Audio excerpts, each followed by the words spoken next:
Hello, my name is Christian Knighton, and today I'm going to talk to you about crack cocaine.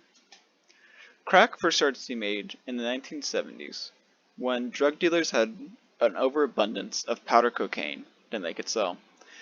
Because they had so much powder cocaine, this led to prices of cocaine dropping 80% during this time period. So, to combat this, drug dealers started looking for a way to sell their cocaine to lower income communities. With this, they developed crack cocaine.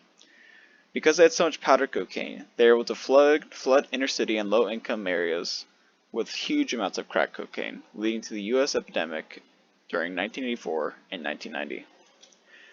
Production of crack cocaine is really simple and does not take all that much to do. All you need is water, baking soda, and powder cocaine.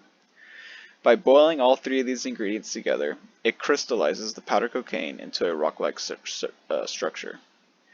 This rock can then be broken into smaller chunks or pieces and then sold individually for profits.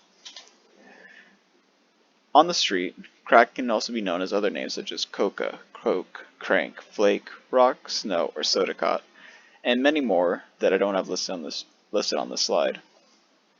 Back in 2000, a Justice Department report that I found showed that the street value of a vial of crack cocaine range from around $5 to $10, depending on area, location, and quantity. Now, this report is over 20 years old at this point, so it is easy to assume that with inflation, the price of crack has probably gone up. So, this means that crack probably sells from anywhere from $15 to $30 now, with that taken in mind. There are also the short-term effects of crack, which are what users have to deal with generally on a day-to-day basis if they are able to afford the price of doing crack daily. The main effect that the users feel, and the effect that they keep going back for, is the feeling of euphoria. This intense euphoria is a feeling of supreme happiness or well-being, and a human or a person usually feels this on a much smaller level for simple things such as taking a test or just having a good day. But a crack user, all they have to do is buy crack, put it in a pipe, and smoke it, and they get a much more intense version of the best feeling in your life, most likely. They also get pupil dilation, increased heart rate, blood pressure, and body temperature, contracted blood vessels, and an increased rate of cardiac arrest and respiratory arrest. And these are just the short-term effects.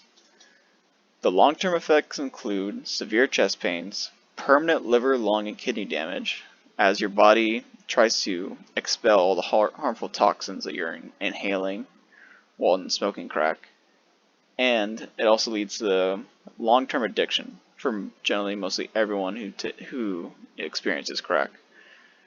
There are also the risks of psychosis or delirium, just from simple taking crack once or over long periods of time of continued abuse. With crack, there's also the issue of sentencing. So, back in 1986, when crack first started to be noticed on a national level, it was decided by Congress that anyone found with 5 grams worth of crack would be sentenced to a minimum of 5 years in federal prison. Now, a person found with 500 grams of powder cocaine also got the same minimum sentencing of 5 years, even though they got a much higher quantity of illicit drugs on them. The issue with this is that crack is considered a low-income, low-economy drug that is usually only found in inner-city places, while cocaine is considered a high-luxury drug consumed by the rich, the wealthy. This led to most crack persecutions to be aimed towards African Americans. More than 80% of crack defendants sentenced to prison are African American, and during the time of 1986 to 2000, federal sentences increased from 11% above whites to 49% above whites in a 14-year period of federal drug-related charges.